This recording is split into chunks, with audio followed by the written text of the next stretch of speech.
तो ध्यान की यात्रा में कैसे पता चले कि प्रगति हो रही है? किसी साथी ने पूछा है।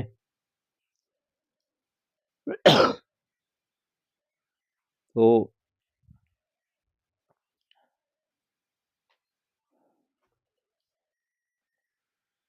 एक तो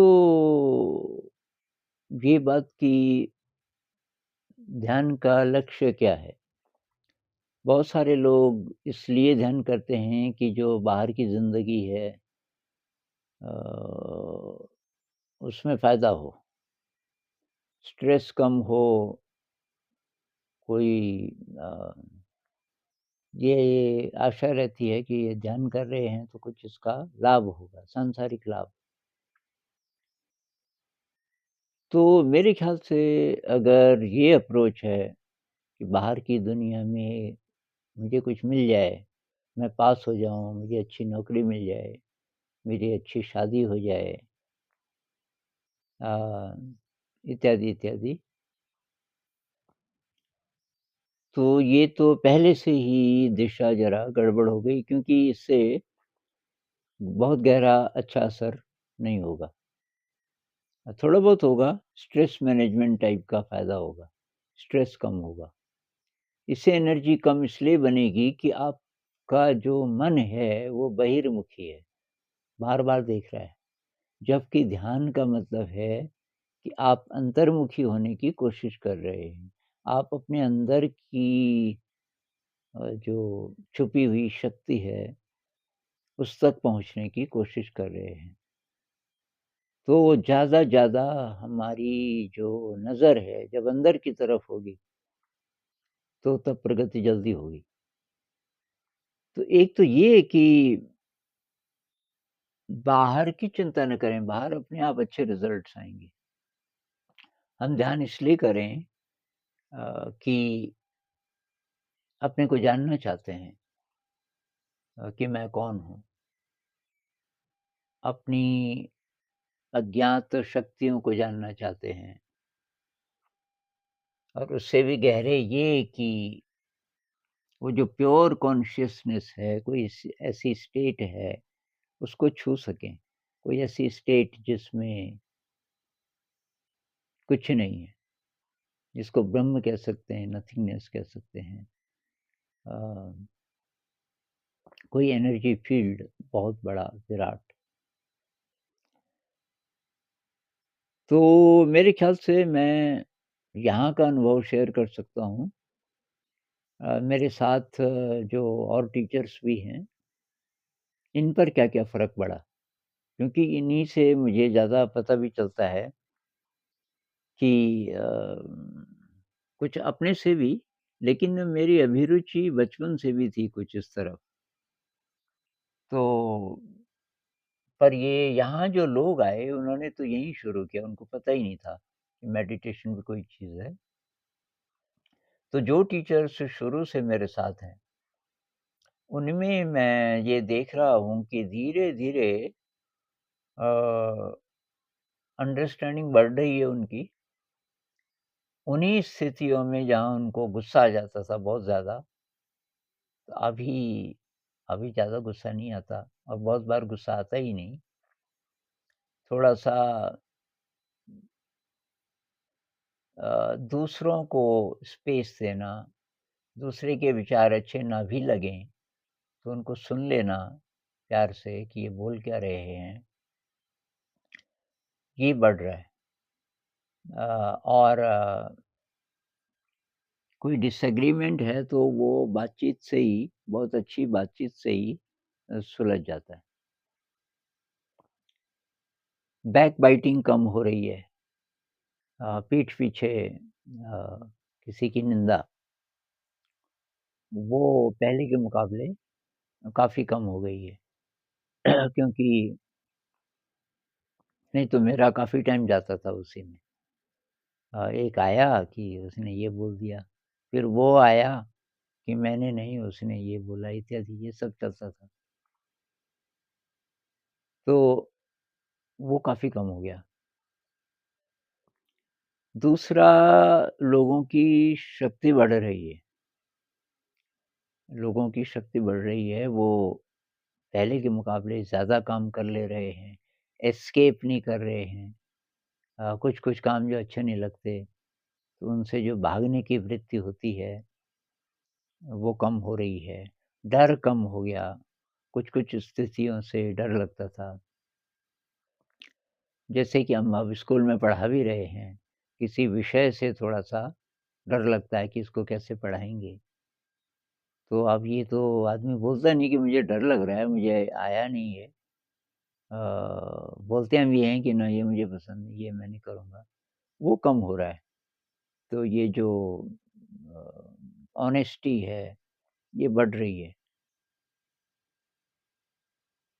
और मैं अपनी बात करूँ, तो शरीर में भी इसका असर होता है। शरीर में अ, उथल-पुथल होनी शुरू होती है और अब हर एक का अलग अनुभव है। मैं अपना अनुभव जो बता रहा हूँ, तो अब कोई ये ना बोले कि ये तो मेरे को तो होता ही नहीं, तो आप ही को क्यों होता है? क्योंकि हर एक का शरीर अलग है, मन अलग है, तो मेडिटेशन की जो एनर्जी है वो बेस्ट रूप में आपको लाना चाहती है। आपका बेस्ट जो कुदरत ने जो बेस्ट डिज़ाइन बनाया होगा, कि इंसान का कैसा होना चाहिए शरीर और मन, तो उधर ले जाने की कोशिश करती है शायद मेडिटेशन।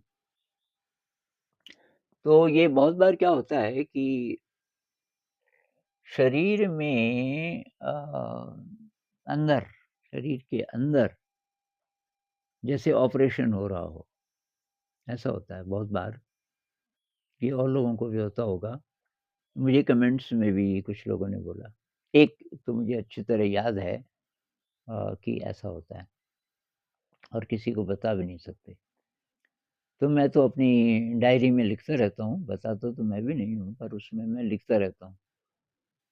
तो किसी-किसी रात ऐसा होता है कि जैसे मल्टीपल ऑपरेशंस, जैसे बहुत सारे डॉक्टर्स एक साथ ऑपरेशन कर रहे हों और पेट से लेके ज़्यादातर ये जो अ, महसूस होता है ये पेट और छाती के अंदर। लेकिन सरसराहट टाँगों में, बाजुओं में भी अ, सिर में कम। तो ये भी होता है, रोज़ नहीं, कभी-कभी। तो ये बहुत सारे लोग बोलते हैं ना कि जैसे कृष्णमूर्ति जी को भी होता था। उनको अंत तक होता रहा, जीवन के अंत तक पीठ पे काफ़ी दर्द होता था और कोई कह रहा था उन्होंने मरते समय बोला कि शरीर के अंदर क्या-क्या चला, वो कोई नहीं जानता। तो कुछ-कुछ प्रक्रियाएँ चलती रहती हैं। मैं उनको अच्छा मानता था, कि कुछ लोग डर भी सकते हैं ये क्या हो रहा है?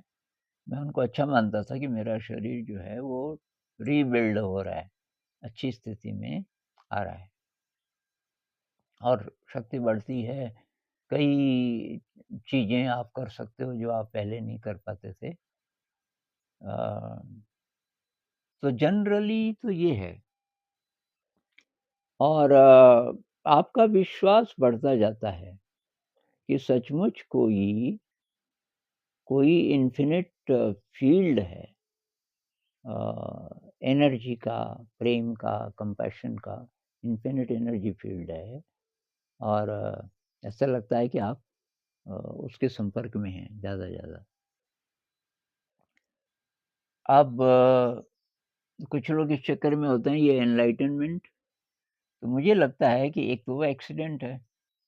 मतलब अचानक कुछ हो जाए, अचानक आपको कोई एनर्जी का जोल्ट मिल जाए, तो उसका फ़ायदा होगा कि नहीं होगा, ये डिपेंड करता है कि आप उसका यूज़ क्या करते हो।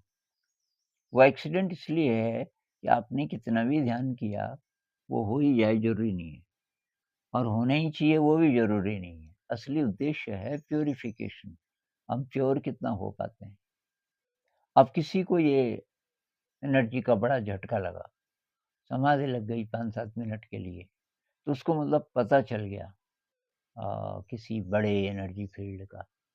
लेकिन वो घमंड बढ़ाने लगा उससे कि मैं तो जी एनलाइटेंड हो गया। अब और लोग भी आने लग गए उसके पास और तो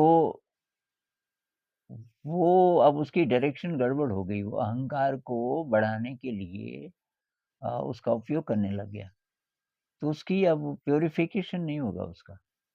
तो जितना उसको जो भी झटका लगा, उससे जो हुआ होगा नर्वस सिस्टम को हुआ होगा, तो उसकी ज़रूरत नहीं है। उसकी फिराक में नहीं रहना चाहिए कि मैं एनलाइटेंड हो जाऊँ, मेरे को अ, कुछ हो जाए, कोई दिव्य अनुभूति हो जाए। धीरे-धीरे वाला ठीक है, स्लोली प्यूरिफ़ाई होते जाओ। इस जन्म में कितना हो पाएँगे, जितना भी हो पाएँगे। तो मेरे ख़्याल से ये रास्ता है स्लो प्यूरिफ़िकेशन का और संवेदनशीलता बढ़ती है, इनसाइट्स आते हैं नए-नए। बहुत बार सिंक्रोनिसिटीज़ होती हैं। इस पे एक वीडियो भी हमने बनाया था। सिंक्रोनिसिटी का मतलब है कि एग्ज़ैक्टली उसी समय जब आपको कोई चीज़ चाहिए थी, उसी समय वो किसी ढंग से चमत्कारिक ढंग से मिल जाए। ये सारी चीज़ें भी होती हैं। हीलिंग पावर्स बढ़ सकती है। आपके अंदर हीलिंग पावर आ सकती है। और बहुत बार ऐसा भी होता है कि आपको तो नहीं चलता पता, पर आपके पास कोई और आता है और उसको बहुत फ़ायदा हो जाता है। और तो ऐसे क्षणों में अहंकार ना बढ़ जाए आपका। मान लीजिए कि आपके अंदर हीलिंग पावर आ गई, कुछ ऐसी शक्तियाँ आ गई जो आपको पता हो या ना हो पर और लोग बोल रहे हैं और लोगों को शायद फ़ायदा हो रहा है उसका। और आपका अहंकार बढ़ने लगा। क्योंकि अहंकार नहीं बढ़ेगा ध्यान के अभ्यास से या एनलाइटनमेंट से, ऐसा नहीं है। उसके साथ अलग से काम करना पड़ेगा। आपने दुर्वासा ऋषि की कहानी सुनी है ना? एनलाइटेंड थे, अकेले ध्यान कर रहे थे और उसके बाद बहुत साल बाद वो बस्ती में आए लोगों की और ये शकुंतला दुष्यंत ने शादी की और बोला था कि मैं आऊँगा लेने तुझे और आए ही नहीं, बहुत देर हो गई। तो शकुंतला उनके ध्यान में और उसकी याद में, दुष्यंत की याद में खोई हुई थी। बाहर से दुर्वासा ऋषि आए कि भिक्षा दो, एक बार बोला, 2 बार बोला, शकुंतला को पता ही नहीं चला। तीसरी बार उन्होंने श्राप दे दिया कि जा तू जिसके ख़्यालों में खोई हुई है वो तुझे भूल जाएगा। खैर कहानी फिर आगे बढ़ती है कि सहेलियाँ आती हैं कि महाराज ऐसा मत करो, ये करो, तब तक उनको भी ख़्याल आ जाता है। पर ये जो श्राप दे देना, जबकि उसका तो कोई दोष नहीं था ना शकुंतला का। इसका मतलब उनके अंदर गुस्सा था इतना ज़्यादा और गुस्सा था, हो सकता है अहंकार भी था। तो ये अलग से आपको ये मैल धोनी पड़ेगी। ये आप एनलाइटेंड हो गए या ध्यान में कई-कई साल हो गए, तो अब आपको गुस्सा नहीं आएगा। अब अपने आप ही मधुर व्यवहार निकलेगा, ज़रूरी नहीं है। सतर्क रहना पड़ेगा। धीरे-धीरे, धीरे-धीरे होगा। धीरे-धीरे प्रेम बढ़ रहा होगा। कंपैशन बढ़ रहा होगा। ये जो नेगेटिव इमोशन है ये कम हो रहा होगा। लेकिन फिर भी आपको अलग से भी सतर्क रहना पड़ेगा। मतलब जब अचानक जैसे गुस्सा आए तो क्या करें? तो रुक जाओ, उसको अभिव्यक्त मत करो, उसको एक्सप्रेस मत करो। इस तरीके से ये जो दुर्गुण हैं ये तो रहते हैं। ज़रा-ज़रा करके धीरे-धीरे करके ख़त्म होंगे। अब पूरे ही ख़त्म कभी हो जाएँ तो पता नहीं कब होंगे। तो इन पे काम करते रहना पड़ेगा साथ-साथ। ये इस वहम में नहीं रहना पड़ेगा कि देखो जी इतने टाइम से मैं तो ध्यान कर रहा हूँ, तो मैं तो और लोगों से अच्छा हूँ और कई तो करते ही नहीं है ध्यान, तो मैं कोई स्पेशल आदमी हूँ। ऐसा करेंगे तो प्रगति कम होगी। तो मुख्य बात तो यही है।